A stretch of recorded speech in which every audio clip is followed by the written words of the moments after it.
Les gens sont déjà en train de t'évaluer en ce moment. Oui, même sans te connaître, même sans que tu aies prononcé un seul mot. Tes vêtements, ta posture, ton regard, tout envoie un message que tu ne peux pas cacher. Et voici la question dérangeante. Ce message correspond-il à qui tu es vraiment, ou bien projette-t-il une version faible, terne ou incertaine de toi? Le monde n'attend pas que tu expliques ton histoire. Il décide rapidement s'il doit te respecter ou te sous-estimer. Voilà pourquoi améliorer ton image n'est pas une question de vanité, mais une question de survie dans un monde où les perceptions façonnent ton avenir. Les stoïciens le savaient déjà, si tu négliges ton apparence, ton attitude et la manière dont tu te présentes, tu donnes aux autres une arme contre toi. Mais si tu cultives une image alignée à ta valeur intérieure, tu inspires naturellement le respect et tu ouvres des portes sans avoir à les forcer. Aujourd'hui, nous allons explorer ***8 leçons stoïciennes puissantes *** pour cesser de te négliger, améliorer ton image, par conséquent, transformer ta vie. Première leçon, respecte ton corps comme un temple, non comme un objet négligeable. Marc Aurèle écrivait, ***, ton âme prend la couleur de tes pensées. Mais il savait aussi que l'âme s'exprime à travers le corps. Les stoïciens ne séparaient jamais totalement le mental du physique. Ton corps est ton premier outil, ton premier langage. Si tu arrives devant les autres avec un dos voûté, une démarche lourde et un visage fatigué, tu annonces inconsciemment « je ne maîtrise pas mon temple ». À l'inverse, une posture droite, un regard stable et une énergie claire disent immédiatement « je suis présent, je suis prêt ». Pense à un sportif de haut niveau. Il n'attend pas d'avoir une compétition pour s'entraîner. Chaque jour, son corps est travaillé, nourri, respecté, parce qu'il sait qu'un jour, l'épreuve arrivera. La vie, elle aussi, est une compétition constante.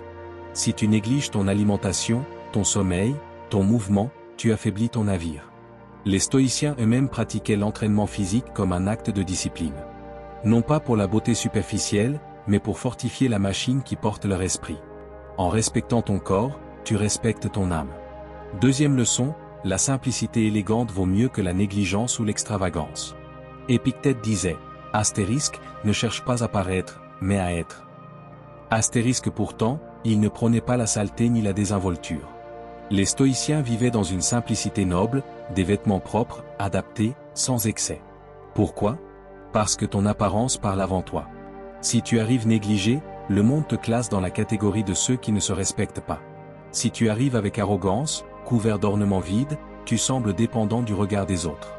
Mais si tu arrives sobre, soigné, propre et aligné, ton image dit « je suis stable et discipliné ».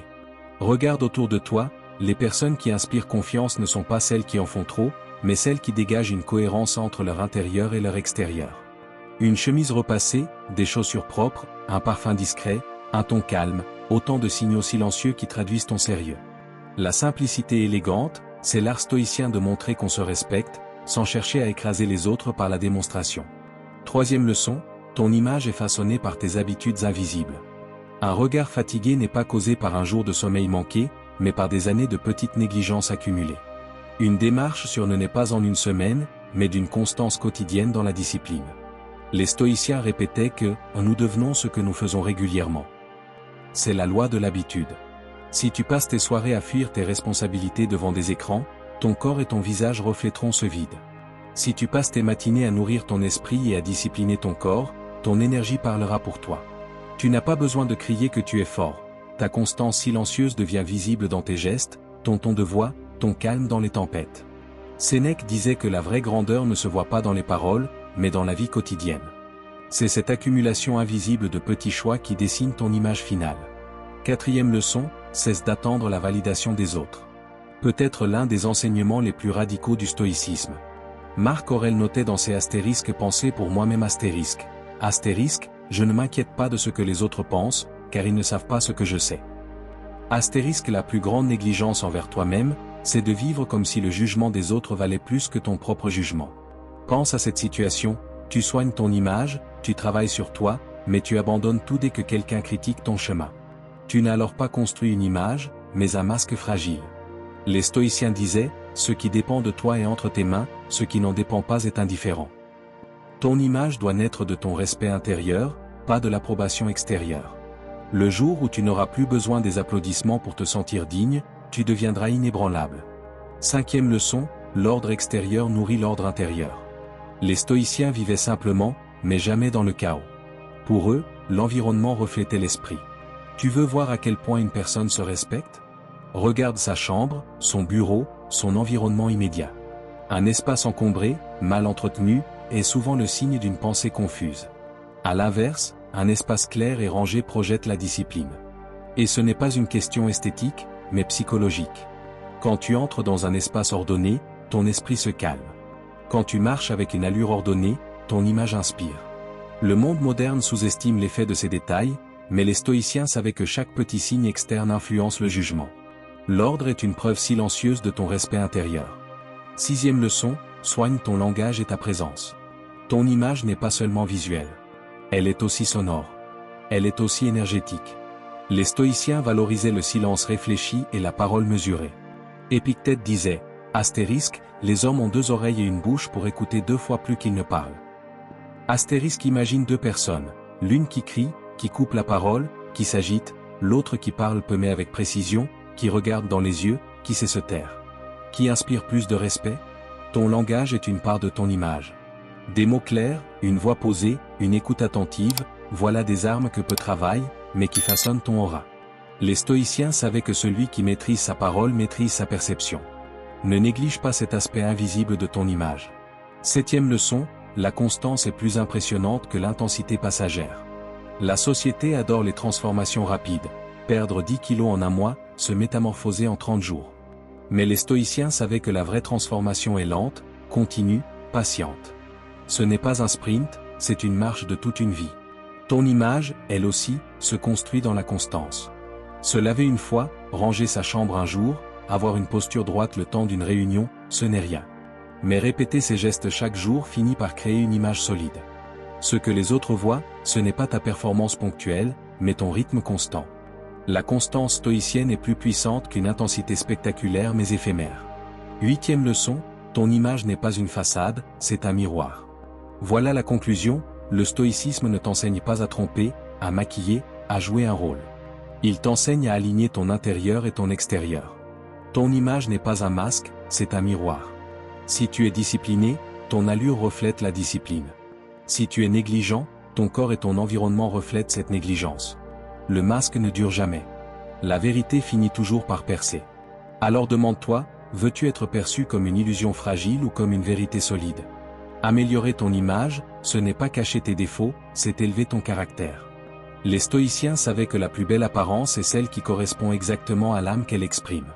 Ainsi, cesser de te négliger, c'est bien plus qu'une question de style ou de présentation. C'est un engagement profond envers toi-même, refléter à l'extérieur la force et la dignité que tu cultives à l'intérieur. Chaque geste, chaque choix, chaque détail participe à ce message silencieux que tu envoies au monde, je suis quelqu'un qui se respecte, et donc qui mérite le respect. Alors, rappelle-toi, ton image est déjà en train de parler pour toi. Si tu veux transformer ta vie, commence par transformer ce langage silencieux. Non pas pour séduire, non pas pour plaire, mais pour être aligné avec ta vraie valeur. Voilà la liberté stoïcienne, ne pas porter un masque, mais laisser ton extérieur devenir le reflet naturel de ton intérieur. Certains n'ont pas besoin de changer, ils ont besoin de s'effondrer. Parce qu'il ne s'agit pas d'améliorer ce que tu es, il s'agit de détruire ce que tu as prétendu être pendant des années. Tout ce personnage construit pour plaire, pour s'intégrer, pour ne pas déranger cette version domestiquée de toi, éduquée par la peur, soutenue par la culpabilité et programmée pour obéir. C'est la partie de toi qui sourit pendant qu'elle se trahit, qui se tait pendant qu'elle pourrit de l'intérieur. Et si tu veux que quelque chose de vrai arrive dans ta vie, il faut parfois accepter que l'ancienne version de toi s'effondre pour que l'essentiel puisse émerger. Voilà le point de départ de notre exploration. Quand tu arrêtes de chercher frénétiquement des réponses à l'extérieur, aux approbations, aux validations, aux solutions rapides, quelque chose d'étonnant arrive naturellement. Les choses se mettent en place.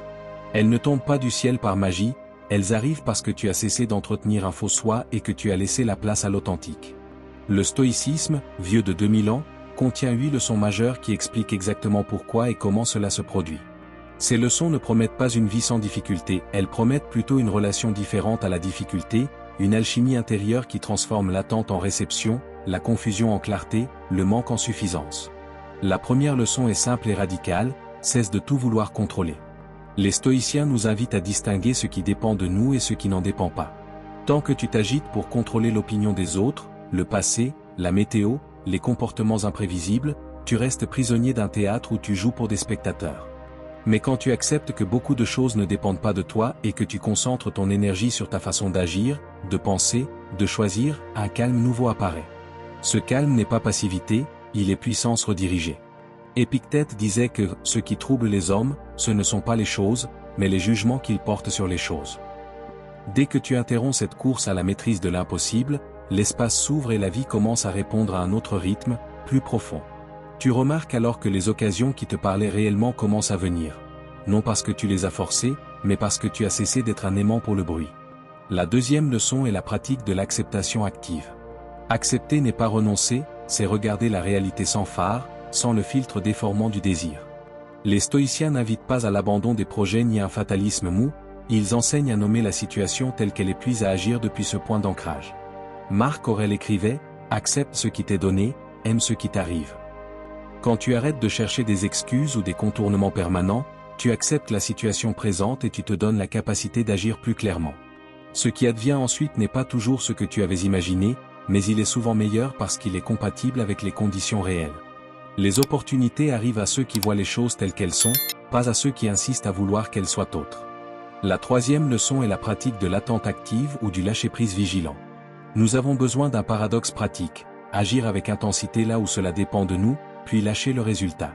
Le stoïcisme t'invite à donner le meilleur de toi sans t'attacher aux fruits. Sénèque mettait en garde contre l'esclavage du résultat.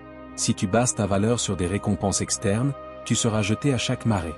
Quand tu arrêtes de courir derrière chaque résultat, tu te délivres d'une tension chronique. Cette libération du besoin constant d'approbation crée un magnétisme tranquille. Les bonnes personnes, projets et circonstances commencent à te trouver, car tu n'es plus en position de mendier l'existence d'autrui mais d'offrir ce que tu as de plus vrai. La quatrième leçon porte sur la discipline intérieure et la pratique quotidienne. Arrêter de chercher n'est pas rester inactif, c'est travailler patiemment, chaque jour, chez soi. Les stoïciens insistent sur les petites actions répétées, les exercices de l'âme. Marc Aurèle écrivait ses pensées au réveil comme on fortifie un muscle. Épictète recommandait de s'entraîner à ne pas céder à la peur, à la colère, à l'envie. Quand tu transformes ta vie en petite école quotidienne, tu cesses d'attendre un grand coup de chance. Les changements profonds arrivent en silence, parce que tu as changé les micro-habitudes qui structurent ton existence. Arrête de chercher la transformation spectaculaire, cultive la transformation quotidienne. C'est dans cette constance que les choses majeures se mettent en mouvement, souvent sans que tu n'aies à courir après. La cinquième leçon est de laisser tomber le théâtre de l'image. Trop souvent, on cherche dehors ce que l'on ne s'accorde pas à l'intérieur. On polit des façades, on poste des vies retouchées, on performe une confiance fabriquée qui demande un effort permanent. Le stoïcien, lui, préfère l'authenticité. Quand tu arrêtes de chercher à paraître, ton énergie se libère et cela attire des relations et des projets qui correspondent réellement à toi. En cessant d'investir ton pouvoir dans la mise en scène, tu crées la condition d'un réel alignement. Les choses arrivent parce que tu n'es plus une promesse mensongère mais une présence cohérente. Ceux qui t'appellent pour des raisons superficielles s'écartent, et c'est précisément ce que tu veux, faire de la place pour ce qui est vrai. La sixième leçon concerne la gratitude réfléchie et la visualisation négative. Les stoïciens conseillaient de pratiquer la premeditatio malorum, c'est-à-dire d'imaginer ce qui pourrait mal tourner. Cette pratique ne rend pas pessimiste, elle te rend réaliste et reconnaissant. En admettant mentalement la perte potentielle, tu apprécies davantage ce que tu as. Et paradoxalement, quand tu arrêtes de t'accrocher avec panique à chaque chose, tu deviens moins nerveux, plus magnétique. Les choses viennent souvent à ceux qui ne tremblent pas devant l'absence, car il y a une sérénité qui rassure et attire. La septième leçon parle du silence et de l'écoute. Quand tu cesses de chercher, tu cesses de crier. Le monde est plein de voix, publicités, conseils, injonctions qui te promettent des raccourcis. Le stoïcien valorise le silence, il observe, écoute, essaie, reflète. Cette attitude d'écoute profonde te rend disponible aux signaux subtils, une ouverture professionnelle, un mot d'un inconnu, une synchronicité. Les grandes décisions ne naissent pas toujours d'une stratégie bruyante, elles naissent souvent d'une attention calme portée au réel. Arrêter de chercher frénétiquement crée un espace où la vie peut sortir des coulisses et se présenter. La huitième et dernière leçon est peut-être la plus difficile. Fais confiance au temps et à ta transformation. Beaucoup abandonnent parce que les résultats ne sont pas immédiats. Le stoïcisme enseigne la patience active. Tu fais ce qu'il faut, tu corriges ton regard, tu ajustes tes actions, et tu laisses le temps opérer.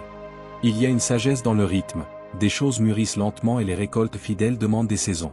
Quand tu t'alignes avec ce rythme plutôt qu'avec l'urgence, Tu remarques que tout arrive, souvent sous une forme différente et plus adaptée que ton envie initiale. Tu découvres que les réponses les plus justes apparaissent quand tu as cessé d'imposer ta volonté à la vie. Maintenant, mets tout cela ensemble, imagine que tu commences ta journée en différenciant ce qui dépend de toi, en acceptant la réalité, en agissant avec discipline, en renonçant à l'image et à l'exigence du résultat immédiat, en pratiquant la gratitude, en restant silencieux pour mieux écouter, et en faisant confiance au temps. Que se passe-t-il? Progressivement, tu perds l'urgence du manque. Tu n'es plus le rat pressé qui cherche ses miettes, tu deviens la personne calme qui reçoit, parce qu'elle a cessé d'être une demande constante. Les relations qui émergent dans ce nouvel état ne sont plus basées sur des besoins anxieux mais sur une vraie rencontre. Les projets qui surviennent ne cherchent pas à te combler, ils résonnent avec tes capacités. Le marché, les opportunités, les collaborations répondent différemment à la présence sérieuse qu'à l'agitation. Bien sûr, il faut relativiser.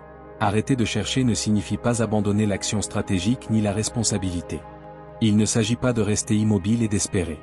C'est une discipline qui combine effort et acceptation. C'est agir sans mendier, aimer sans dépendre et travailler sans s'identifier aux résultats. C'est une pratique intérieure exigeante qui demande de s'effondrer parfois, de laisser tomber les sécurités factices pour reconstruire sur des fondations plus vraies. Et lorsque tu t'autorises cet effondrement contrôlé, quelque chose d'immense peut surgir. Ta vie trouve son propre élan et ce que tu cherchais presque à accent grave genou commence à t'être donné plus naturellement. Pour conclure, retiens ceci, la frénésie de chercher est souvent elle-même la source du blocage. En cessant d'astiquer le faux soi, en acceptant la réalité, en pratiquant une discipline humble, en cultivant le silence et la patience, tu crées l'état intérieur où les choses arrivent. Les 8 leçons stoïciennes que nous avons vues sont des chemins pratiques pour induire ce changement. La séparation du contrôlable et de l'incontrôlable, l'acceptation active, le lâcher-prise vigilant, la discipline quotidienne, le rejet du théâtre de l'apparence, la gratitude réaliste, l'écoute silencieuse et la confiance dans le temps. Commence aujourd'hui par un petit acte. Rends-toi disponible à la réalité, arrête de courir, fais un geste de constance et observe. Tu verras que la vie, assez souvent, n'attend que cela pour répondre. Si ce message t'a touché, abonne-toi, partage la vidéo et écris en commentaire laquelle de ces leçons tu veux appliquer dès aujourd'hui. Ensemble, apprenons à arrêter de chercher pour que tout puisse enfin arriver.